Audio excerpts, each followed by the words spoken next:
श्री हरिवंश महाराज जी।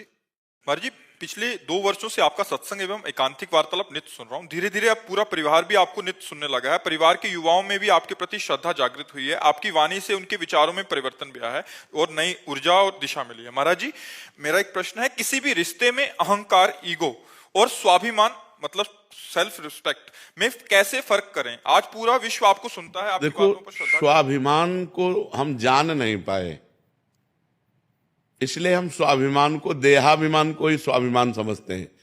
अपनी कुल, अपनी जाति, अपने पद, अपनी प्रतिष्ठा को हम स्वाभिमान समझते हैं। स्वाभिमान शब्द परम पवित्र है, स्वाभिमान की रक्षा करनी चाहिए। पर स्वाभिमान का मतलब शरीर को लेकर नहीं है, स्वतत्व को लेकर है।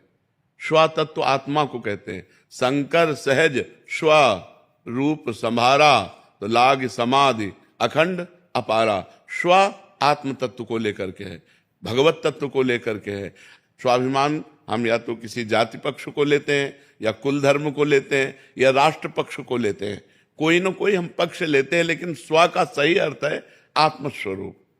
आत्मस्वरूप, हम आत्मस्वरूप अर्थात भगवत मार्ग के विरुद्ध नहीं चल सकते, उसे अभिमान नहीं कहते। जैसे अस अभिमान जाई जन भोरे, मैं सेवक रघुपति पति मोरे। सिया राम जी मेरे प्रीतम है, पति हैं, स्वामी हैं, और मैं उनका सेवक हूं। अब मैं धर्म के विरुद्ध नहीं चल सकता।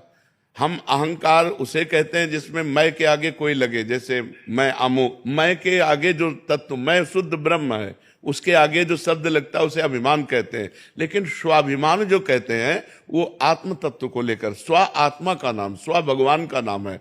हम धर्म के विरुद्ध नहीं चल सकते, उसे स्वाभिमान कहते हैं। कि हम धर्म, जैसे जब मुगलों ने आक्रमण किया तो स्वाभिमान की रक्षा के लिए हमारे सनातन धर्मियों ने स्वयं आत्महत्या कर ली, गला कटवा लिया, लेकिन विधर्म को स्वीकार नहीं किया। यह है स्वाभिमान, क्योंकि वो परमात्म तत्व धर्म से लेकर के जुड़ा हुआ है, उसका शरीर संबंध से नहीं है। अगर शरीर संबंध से है तो वो कुलाभिमान होगा, वो जाति अभिमान होगा, वो विद्याभिमान होगा, वो धनाभिमान होगा, वो पदाभिमान होगा। ये निंदनीय है, ये धर्म की तरफ से निंदनीय है। लेकिन अपने धर्म के लिए, जैसे अब हमारा धर्म है सनातन, अब सनातन धर्म हमारा स्वाभिमान है, लेकिन सनातन धर्म कितना महान है इसको देखना होगा। सनातन ब्रह्म है, सनातन वायु है, सनातन पृथ्वी है, सनातन जल है, सनातन श्री कृष्ण है, सनातन श्री राम है। हम अपने इस धर्म के पालन के लिए प्राण त्याग देंगे तो हमारी सदगति हो जाएगी। स्वाभिमान जागतिक प्राकृतिक प्रपंच को लेकर के नहीं, वो अभिमान होता है।